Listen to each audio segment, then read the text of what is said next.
This imagery has continued just to indicate that the bestiality in a man. Even modern neurology recognizes that one part of your brain is that of a reptile. There is evidence to show that the reptilian brain can become more transparent and starts communicating with the outside part of the brain. Namaskaram, Sadhguru. I want to know what is the significance of the form of Mahishasura at the feet of Lingabhairavi and the That bull means form a man was killed by a woman. and the bull form at the sides of the yantra. Do you understand the question?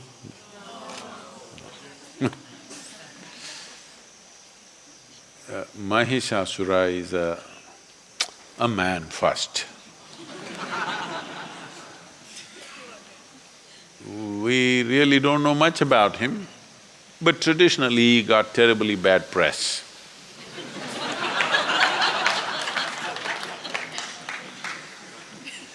So he was supposed to be bad.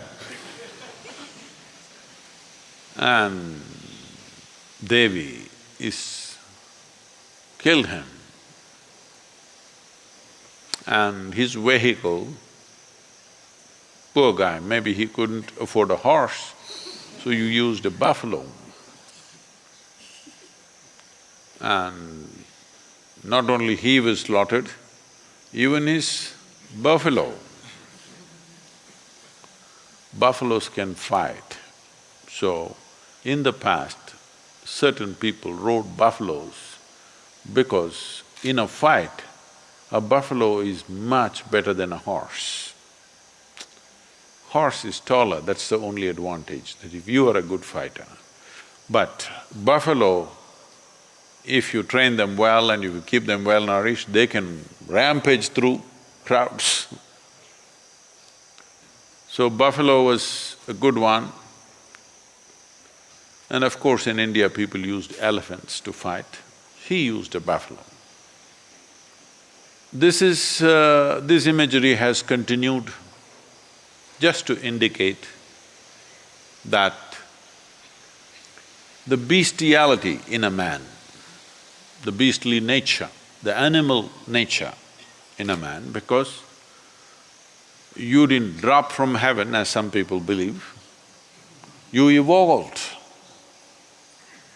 The qualities of an amoeba, an earthworm, a grasshopper, a buffalo, every kind of beast that evolution went through, elements of those qualities are still with you. Yes, sir, you know. They're still with you.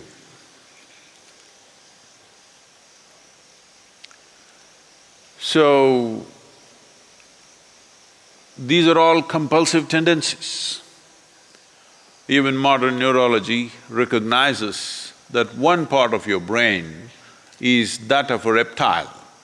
There's a reptilian brain which is approximately the size of your fist. So those of you who have a big fist, I'm sorry. You show your fist, huh? Somebody else, see.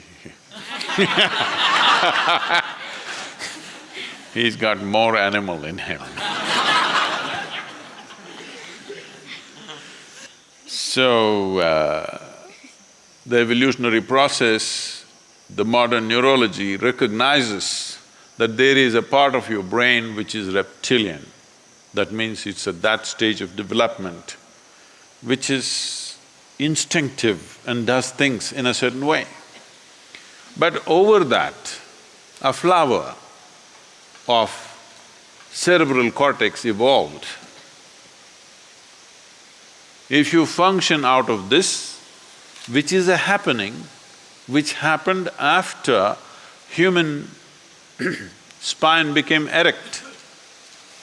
After the human spine became erect, the outer flower developed, which is what makes you human, which is what gives you thoughts about universality of the existence, which is what gives you an idea that everything is one, which is what allows you to be a scientist, This is what allows you to be a spiritual seeker. But if you go back to this, all you have is instincts of survival. So the entire process, the human effort through education, through spiritual process, through meditation, everything is to move away from this and function from the outer dimension, which is a more recent happening, but this gives you a sense of seamless way of approaching life. If you go to the reptilian brain of who you are, fixing boundaries is all that you know. So whenever you are having problems with people around you, always wanting to fix your boundaries, this is mine, this is yours, my space, my air, your air. When it comes, you must know you gotten here. Now the spiritual process, the yogic dimension is looking at how to make this, because if you function only from one aspect of your brain, it'll work, but not enough, you're not using all of it. So there are methods, some of the methods you are already practicing, but the idea is to open this up. There is evidence to show that the reptilian brain can become more transparent and starts communicating with the outside part of the brain. There are experiments, there are studies which show that with certain practices of meditativeness, reptilian brain, which is always about fixing boundaries, will begin to communicate with the outer part of the cerebral cortex and it function as one brain. So I don't know if you should. The flower should open up, and that is why in the yogic, you will see all the imagery in the yogic culture, flower, flower, small flower, small flower, small flower, big flower. It opened up. If it opens up, now human intelligence is functioning in a very unifying way, not in a divisive way, not in a way that you will become exclusive, you will become inclusive. Inclusiveness is not a philosophy. Inclusiveness is the nature of the existence. No other creature is able to realize this. They're all busy fixing boundaries. The dog is peeing all over the place, not because of urinary problems, but he's establishing a kingdom, pea kingdom, of course. Human beings are not any different. They're doing the same things in a different way. This is mine, that is mine, that is mine, that is mine. Fixing a kingdom, when it's possible, push it a little bit. When it's possible, push it a little bit. Not possible, put the wall. Happening all the time. So, the imagery or the symbolism is that beast has been killed and put down. That is the symbolism of Mahishasura and his buffalo, dead and down. This means you are big flower. And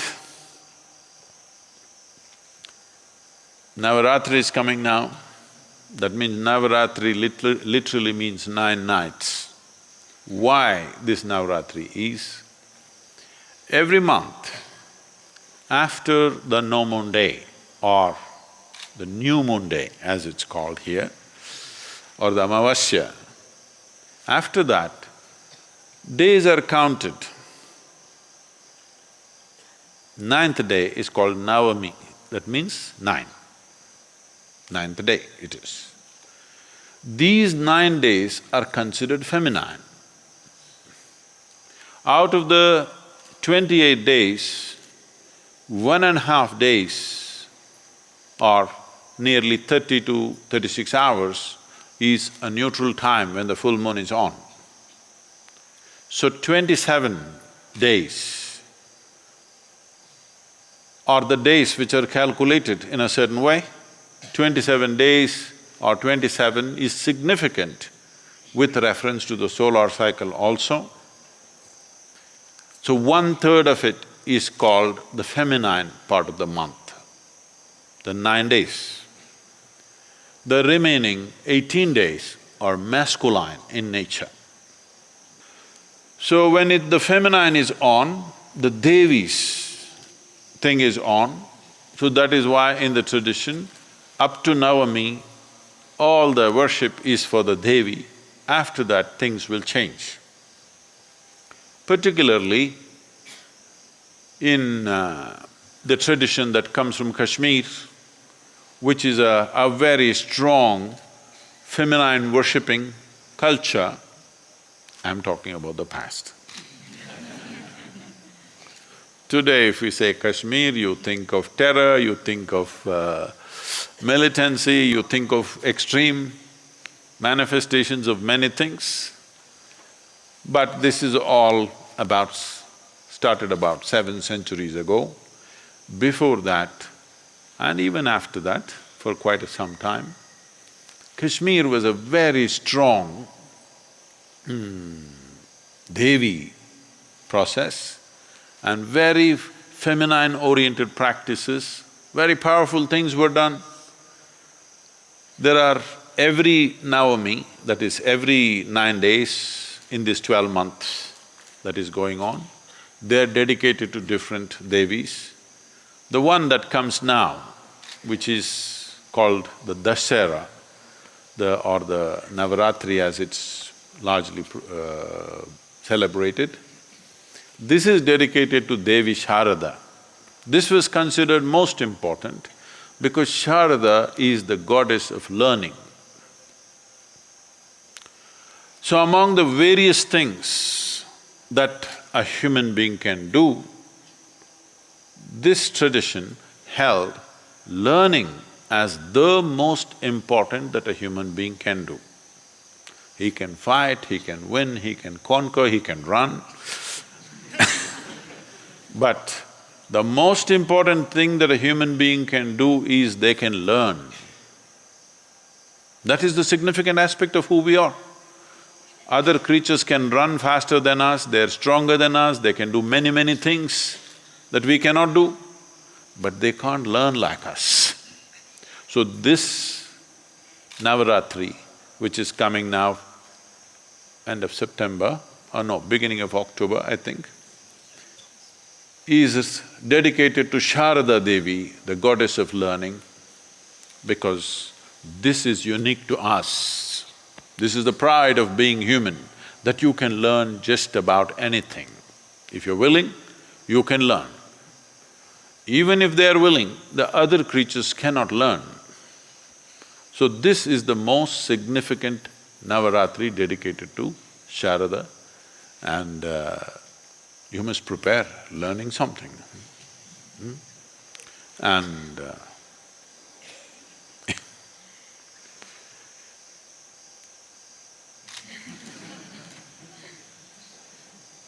either you must open up or she will slay you. She'll put you down there. The symbolism is also this, that when masculine exists by its own nature, it naturally lives instinctively. That means this. Only when feminine enters, it can become little open. So when it opened, the masculine or the beastly nature fell at her feet because she rose out of that. So the symbolism in the Devi temple is just that. Because she rose in full power, this bestiality is down there.